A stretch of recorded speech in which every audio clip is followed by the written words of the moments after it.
the 6th chapter of the Bhagavad Gita, Krishna is describing the system of Astanga Yoga, by which practicing one learns the art of fixing one's mind and senses on the supreme object of meditation, the Supreme Lord who is dwelling within the heart of all living beings. Krishna begins the 6th chapter of Gita by telling Arjuna that he who is a renunciate is not one that does no work or lights no fire, but one who performs his work in a spirit of devotion. Sometimes people accuse spiritual organizations of creating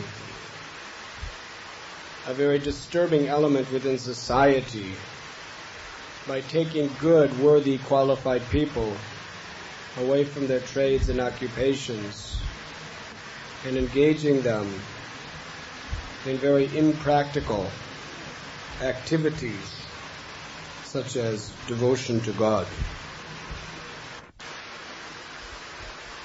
But Krishna describes that real yoga does not mean to renounce one's duty, but real yoga means to fix one's mind and senses on Krishna in whatever particular field of life we may be working.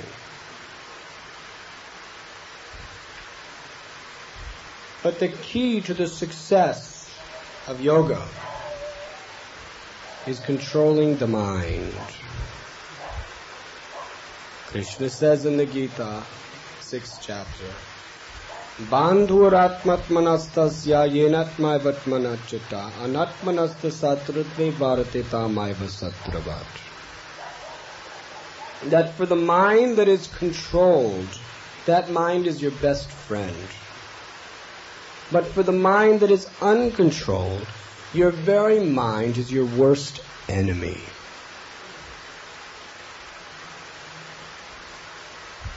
Now, what does it mean to control the mind?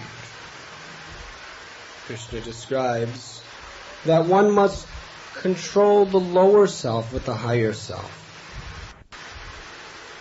Lower than the mind is the senses, and higher than the mind is the intelligence. If the mind becomes a victim to following the dictations of the senses, then your mind is your worst enemy.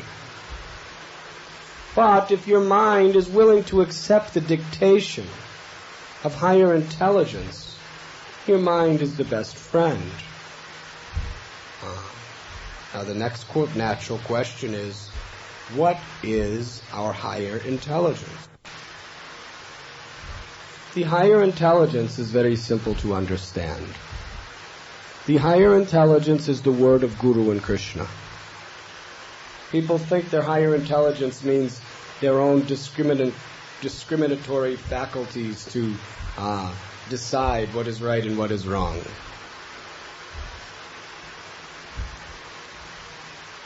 The real higher intelligence is the Word of God, as it is coming through the Shastra and as it is coming through the Guru. That is why Krishna says, Vyavashayatmaka budhir ekeha kurunandana bahushaka hyanantascha budhayo vyavashayana. That those who are on this path, they are resolute in purpose and their aim is one. But those who are not on this path, their intelligence is many-branched.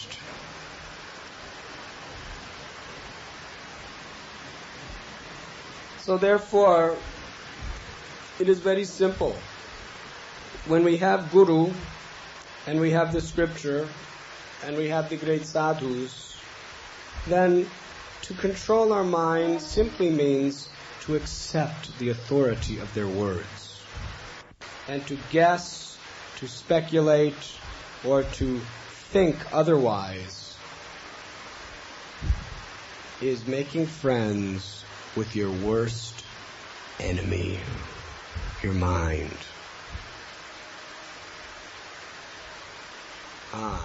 Now sometimes Maya,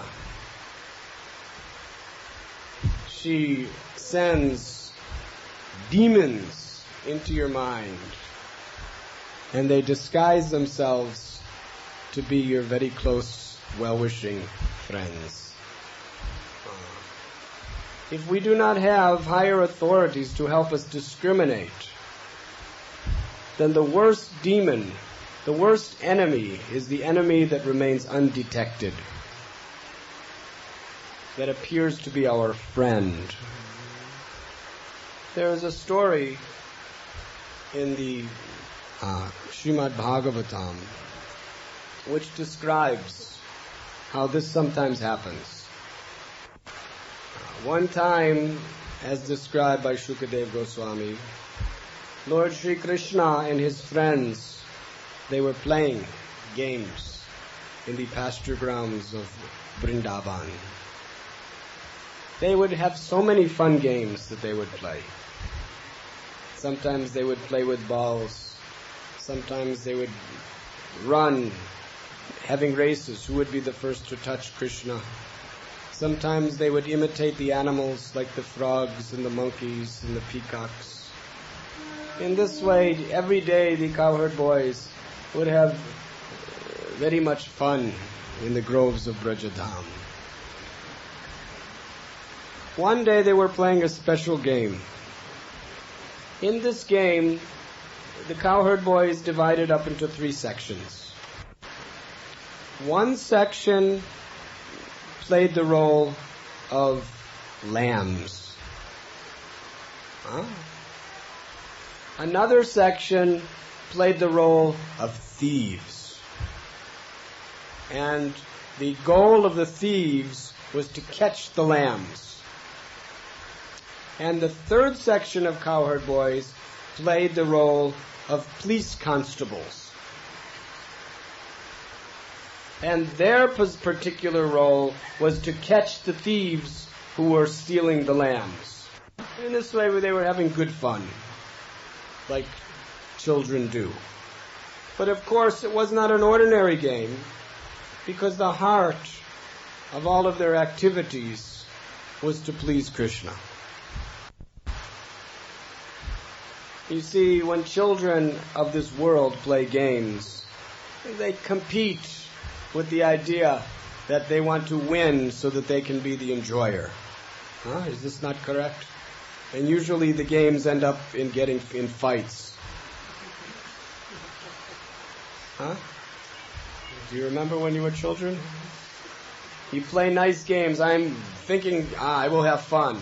But as you get absorbed in the game, you realize, if I win, I'll have fun, but if I lose, I'll be miserable.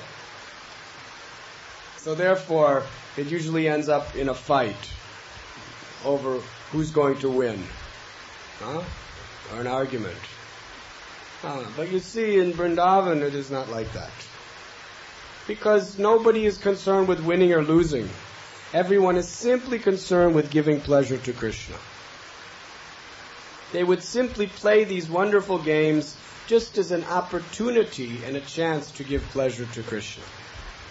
And sometimes it would give pleasure to Krishna to lose, and sometimes it would give pleasure to Krishna to win. And at the same time, Krishna's only motivation was to give pleasure to his friends. He was not concerned with his own pleasure. He simply wanted his friends to enjoy. And if it took losing to make his friends enjoy, he would purposely lose. And if it would take winning to make his friends enjoy, he would win. So win or lose, everyone was happy because Krishna was satisfied. Of course, that is how our relationships amongst each other should be in Krishna consciousness. In the process of engaging in our particular activities in devotional service, it is like playing so many games. This material world, so many games you have to play to get anything done. Sometimes, when we are in material consciousness, we become envious of one another. We start competing with one another. We become disturbed when someone else is doing better. We become disturbed when we're not doing good enough.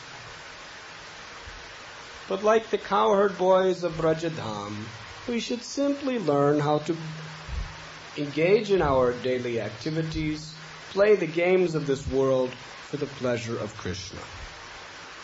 Then whether you are a success or a failure, whether you win or lose, you will be happy. Why? Because you have made Krishna happy. Athapum virdvijasrestas varanashvama vibhagasha shvanushtatasya dharmasya samsadhir haditoshana. The only purpose, the only goal, the only motivation of the life of a devotee is simply to please Krishna. And how do we please Krishna? By accepting the will of Krishna. By accepting the authority of those souls who are propagating the will of Krishna. It is very simple. That is why Krishna said, those who are on this path, their aim is one. Simply to execute the order of Guru. Simply to execute the order of the great souls. It's not a question of right or wrong. It is a question of pleasing the great souls. You please Krishna. If you please Krishna, your life is perfect. If you fail to please Krishna, even if you're right and you do everything just victorious overall, you have failed. So in this way, the cowherd boys would be playing in the fields of Vrindavan. It is described that sometimes they would have wrestling matches. And sometimes Krishna would lose. How is that possible? Nityo nityanam chaitanas chaitananam eko bahunam yovidadati kaman. It is said there is one supreme soul, Krishna, and all others are subordinate and totally dependent on him eternally. So how is it that he loses to his own part and parcel? To give pleasure to his part and parcel, he loses. This is also an exhibition of his complete, full opulence of renunciation.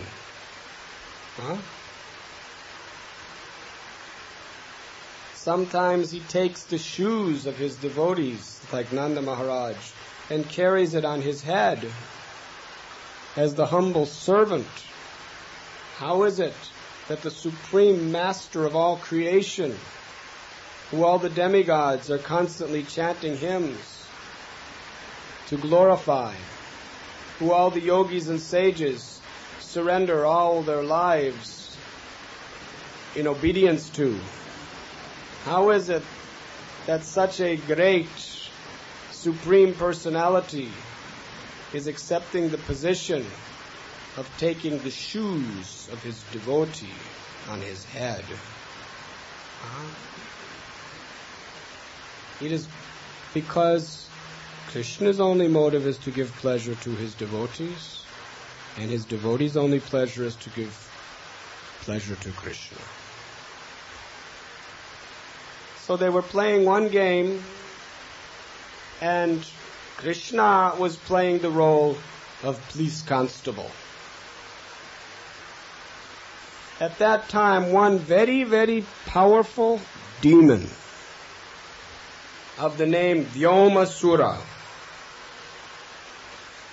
by his great mystic power, he changed his form to appear to be one of the cowherd boys. And he looked exactly like all the rest of the cowherd boys. To such an extent that the Gopas could not detect that it was a demon. They were thinking, here is our friend coming to play with us. Vyomasura took the role of a thief. And as they were playing, Vyomasura was stealing one friend at a time who were playing lambs. And rather than just tagging them and saying, you're out, now you have to sit and watch the rest of us, he would take them into a mountain where there was a big, large cave. And he would put them in the cave. And then he would take a large rock and seal the front of the cave so no one could escape.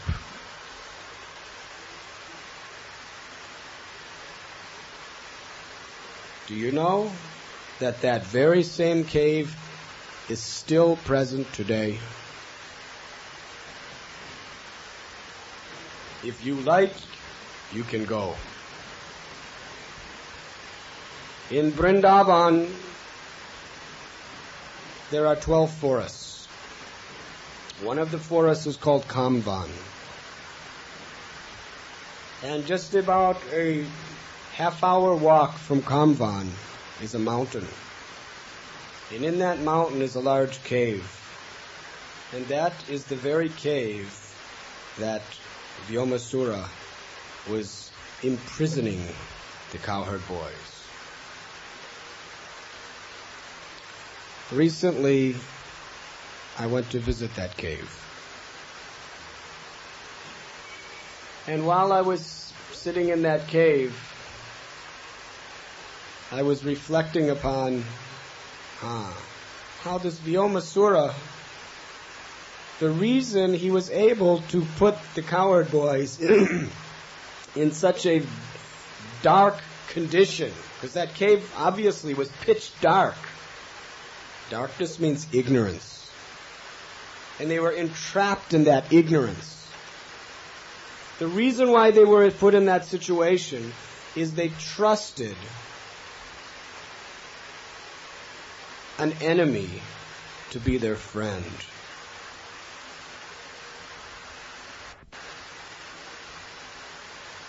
If they knew he was a demon, they wouldn't play with him.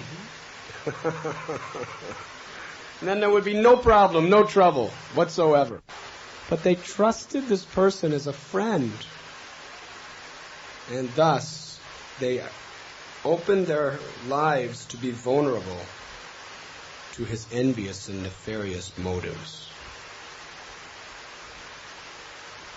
So soon, practically all the cowherd boys were imprisoned helplessly in this dark cave.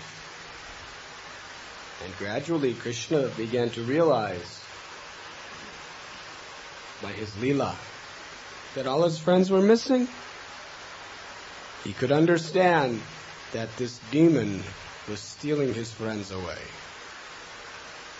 Try to understand that we are all by nature Krishna's friends. We are all originally residents of the spiritual world, either Vaikuntha or Goloka Vrindavan. We are all the playmates of Lord Sri Krishna, his loving companions. How is it that now we are in this dark cave of the ignorance of material existence? It is simply because we trusted our minds,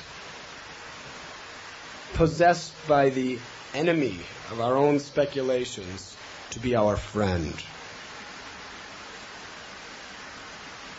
This is in essence our predicament. But Krishna is very merciful. When he saw his friends in a helpless and hopeless condition, and he heard their prayers,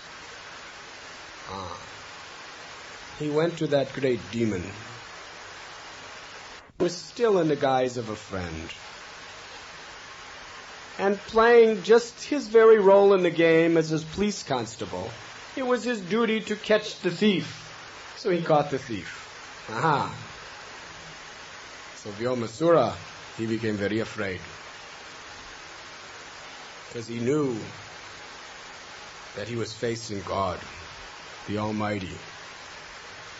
And therefore, he was very anxious to escape by any means. So you know what he did? First he tried to run, but Krishna grabbed him very hard. And then he began to expand himself into a huge form like a mountain, thinking that he would break away. But Krishna would not let him break away. You see, he was exposed. Similarly, when the enemy of the mind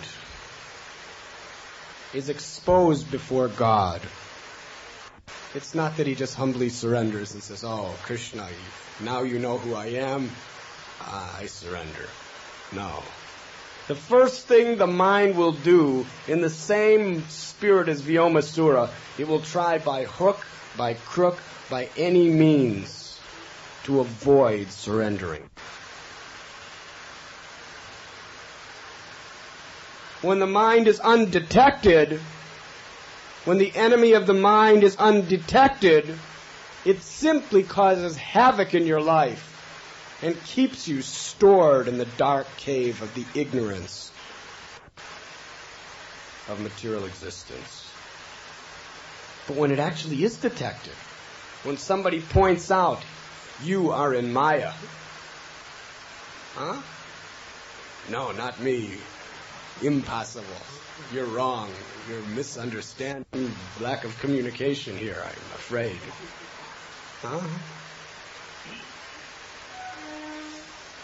Huh? Sometimes we all think like that. Admit it. Everyone thinks like that. There is a verse that says, the greatest person is a person who's willing to admit his mistakes and admit his weaknesses. The fact is, Arjuna was weak and victimized as long as he thought he knew what was right. Because he was surrendering to the enemy of his mind. Arjuna's greatest strength, which allowed him to be empowered by the complete mercy of the Lord, was he humbled himself.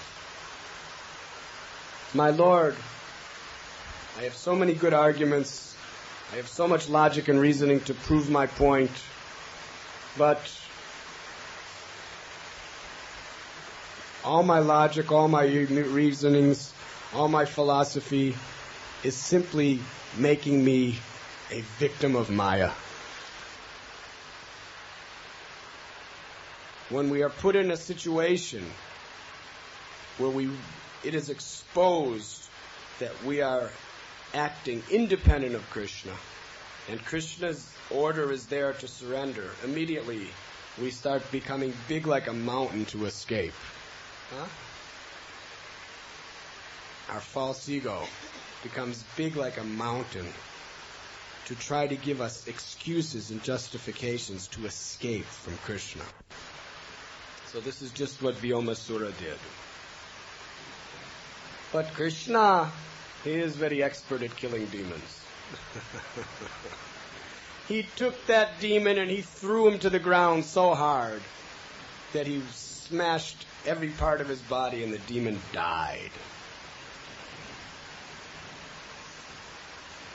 And all the demigods and all the great sages began to glorify Krishna and throw flowers upon him and chant his holy names. And then, after the demon was killed, he removed that large rock and released his friends. And then they came out back into the light, back into the spiritual world of Vrindavan, to enjoy transcendental pastimes with the Lord. Krishna is the only one that can kill the demon of the mind.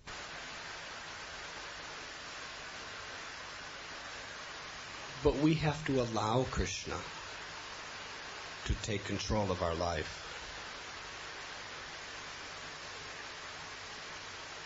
Unless we call out His holy name, unless we accept His instruction, unless we accept the mercy of Guru and Sadhu, then we do not allow Krishna into our life.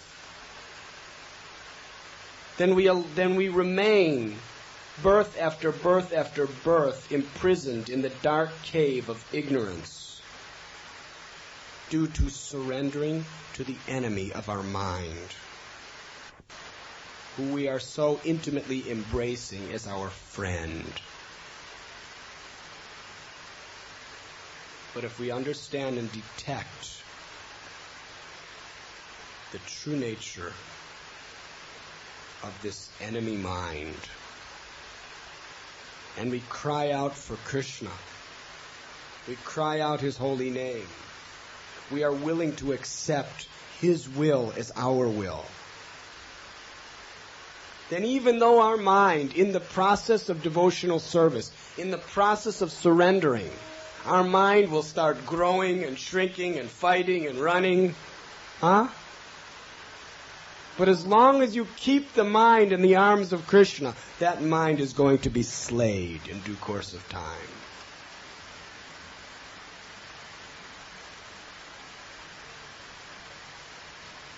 And then, by the grace of God, Lord Shri Krishna, He will release us from the darkness of ignorance of the cave of our own material illusions, attachments, and opinions. And we will come out into the light of the spiritual world. And then again, we can resume our natural, healthy condition as being the intimate playmates of the Supreme Personality of Godhead.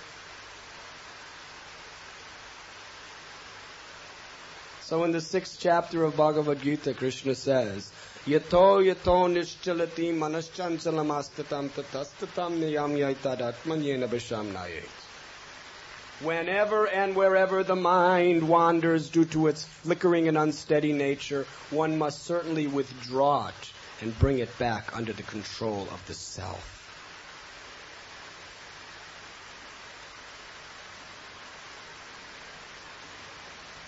How do we do that? It is a very simple process. By simply accepting the advanced words of the spiritual master and the scripture, and putting aside, as Arjuna did, our own speculations, our own opinions, our own ideas. And by keeping our mind fixed on Krishna, by hearing His glories and chanting His holy names. It is very simple. Chaitanya Mahaprabhu, in essence, taught us only this. Nitya Siddha Krishna Prema Satya Kabunoi Sravanadi Sudhi Cheti Koriyayuto. That pure love of God is within the heart of every living being. Simply, you always chant His holy names. Hare Krishna, Krishna Krishna, Hare Hare, Hare Ram, Ram Ram, Hare Hare. And you allow your life not to be directed by the enemy of your mind, but to be directed by Guru. That's all that is required. To always chant the holy names and allow our mind and our life to be directed by the Guru. It's so simple, but we make it so hard. Why?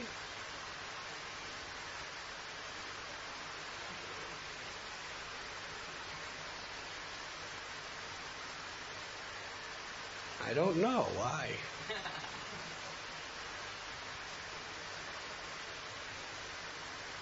The reason why we make it so hard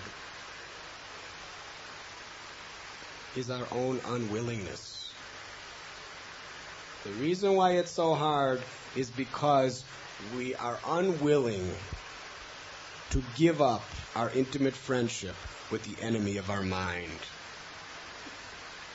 We're still putting our trust in Vyomasura. And therefore, we're feeling quite comfortable in this dark cave of ignorance, thinking, if this is where my friend wants me, this must be the best place for me.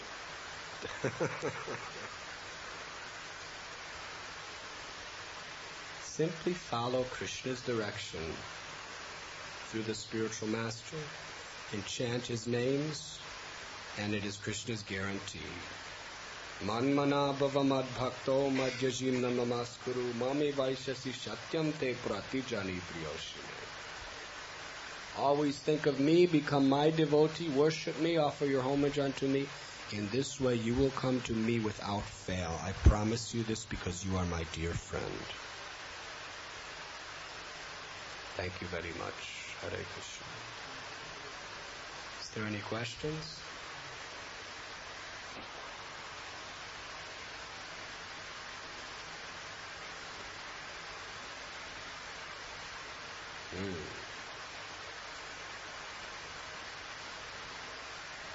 You see,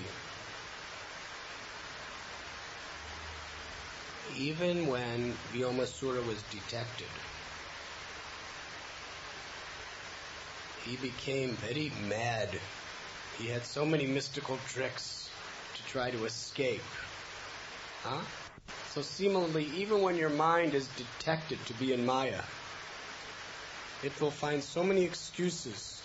It will do anything it can to escape surrendering to Krishna, escape being slayed by Krishna. If Krishna let Vyomasura go, Vyomasura would have just continued on with his notorious activities. But because he couldn't get away from Krishna, he was slayed. So if we really know that our mind is our enemy, we have to keep our mind constantly under the control of Krishna. We cannot let it escape from Krishna for a second. That is why it is said, Yato yato nischalati manaschanchalamastadam tatastatam nayam yaitad atman yena vashamye. Whenever and wherever the mind wanders due to its flickering and unsteady nature, one must drag it back under the control of the self. What does that mean? To keep it fixed on Krishna somehow or other. Tani saravani samyasya yukta asita matpara vasehi asyandriyani tasya pragya pratishtita. An intelligent man is one who restrains his senses and keeps his consciousness fixed on Krishna. If you let it go, it will cause havoc. Krishna will slay the enemy of your mind if you simply keep your mind in Krishna's arms, under his control. That means to always chant his holy names. That means to always be living according to his will. That is what I am saying. Very simple. Always chant Hare Krishna. Guide your life according to the will of Guru. That is all that is required. But if you are not willing to do that, that means you are allowing the enemy of your mind freedom to take charge of your life. And you will remain in the dark cave of ignorance forever.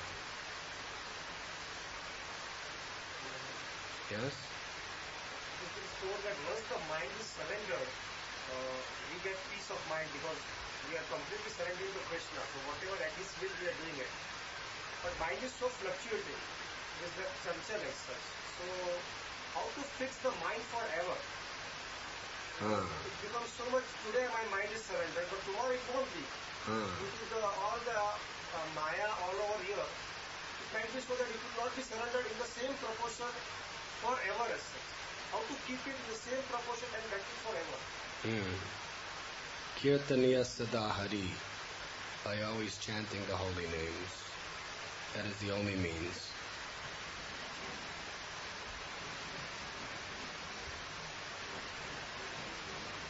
Om Pavitra Pavitro Va Sarvavastam Gatopi Va Yasmare Pundarikaksam Sabayabhyantara Suchi. Whether one is purified or unpurified, one who remembers the Supreme Personality of Godhead, who has beautiful lotus eyes, is purified from within and without. Your mind is impure, but because Krishna is all pure, if you keep your mind in contact with the all pure, your mind will become purified.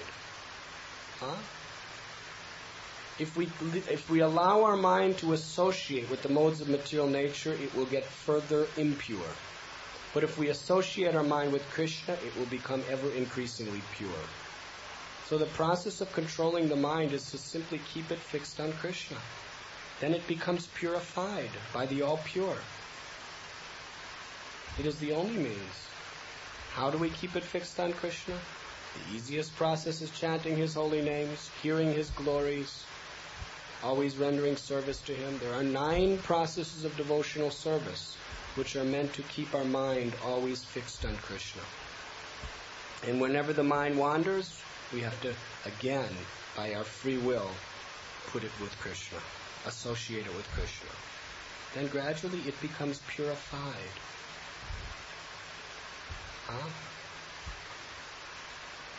The pure mind is our best friend because it is one with Krishna, one with the will of Krishna.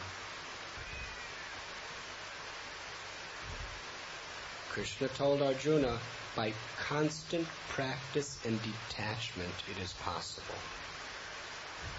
Arjuna said the mind is more difficult to control than the raging wind. Can you control the wind? Tell me, can you control the wind? The mind is more difficult than controlling the wind. So can you control your mind? But it is said, out of fear of Krishna, the wind blows. And out of fear of Krishna, the wind stops blowing. For Krishna to control the wind, is that any difficulty? Similarly, for Krishna to control your mind, is it any difficulty? So we have to, by constant practice and detachment, keep our mind fixed on Krishna. Constant practice and detachment means that Krishna sees that we are genuinely, honestly, and sincerely trying. This is the essence. You cannot control your mind, ever. You are a jivatma. And your mind is being empowered by the all-devouring force of Maya. You cannot control your mind. But you know the story of the sparrow? The sparrow laid her eggs on the beach in the sand. And the ocean, the tide came up and took the eggs away. So the sparrow said, give me my eggs back, ocean. You know how big the ocean is? You know how little the sparrow is? You think the ocean was scared of the sparrow? The ocean just laughed. Forget you, sparrow. Why should I waste my time with you? So the sparrow, by constant practice and detachment, made a vow, I am going to dry up the ocean unless you give that eggs back. Now, do you think the ocean took it seriously? But because the bird, the little tiny sparrow, is the child of Garuda, the king of the birds, by the bird's determination and sincere desire, that little sparrow attracted the power of Garuda. And then Garuda came down and said to the ocean, if you don't give me those eggs, I will dry you up. And the ocean knew that Garuda could do it within minutes, and immediately he came with the eggs. The fact is, for you to try to control your mind, you have the same chances as a sparrow drying up the ocean. Your only hope is that you have to try. With faith that if you are sincere and honest, Krishna will take the task upon himself to conquer your mind. Huh? That is why Krishna tells Arjuna, yes, the mind is more difficult at controlling your own, but by constant practice and attachment, you can attract my mercy. And then I will come. Sarvopadiva niramuktam tatparatvina nirmalam rishikena rishikesha sevanam bhaktaruchyate. Krishna is Rishikesh, the Lord and Master of the mind and the senses. If we sincerely, honestly attempt to our capacity, what is Krishna's promise? Ananyas chintayanto mam yejana paryupashate tesham nityava yukto mam yogakshemam vahamyam. That if you surrender sincerely, I will preserve what you have and carry what you lack.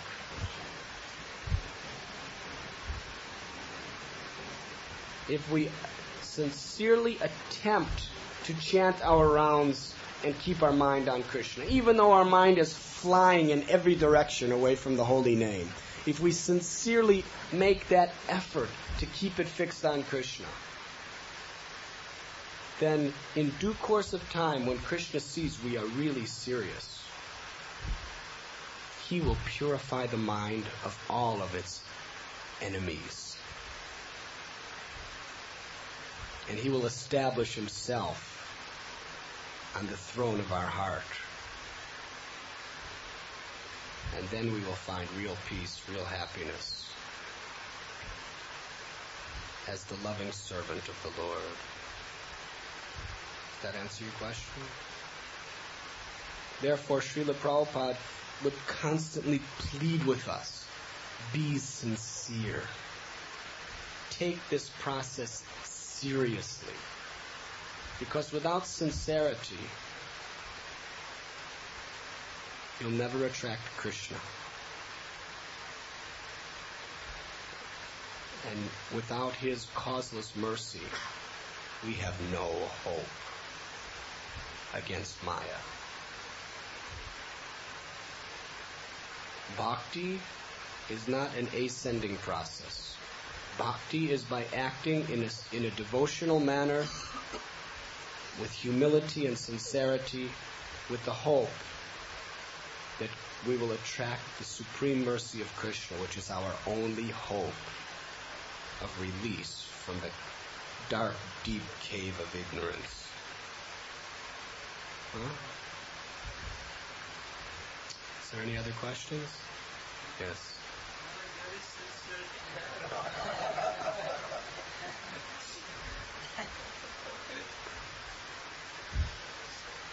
Krishna says by constant practice and detachment.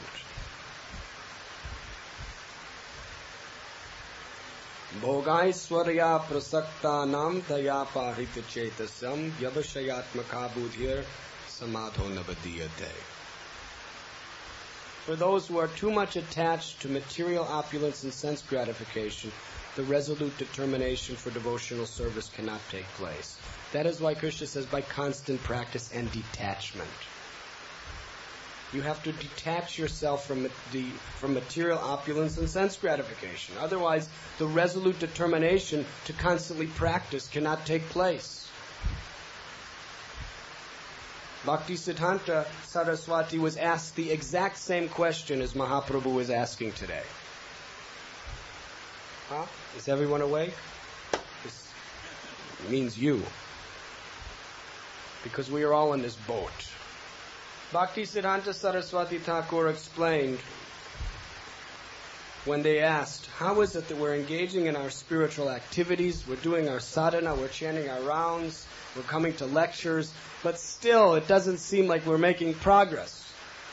And he told a story about a marriage procession, where the groom's party was going to the village of the bride.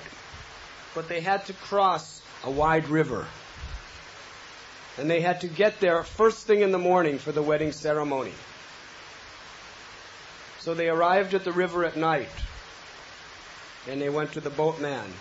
And they all boarded the boat. They said, "Please get us to the other side." He said, "Don't worry, I know this river very well.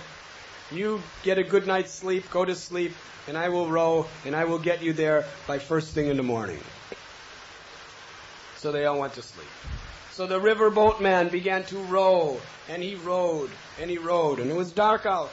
It was night, and he was rowing, and he was working so hard all night, struggling, striving to get them there on time. And then the light of day at the time of dawn came into being, and everyone woke up, and they looked around, and they were in the exact same place they were when they boarded the boat the night before.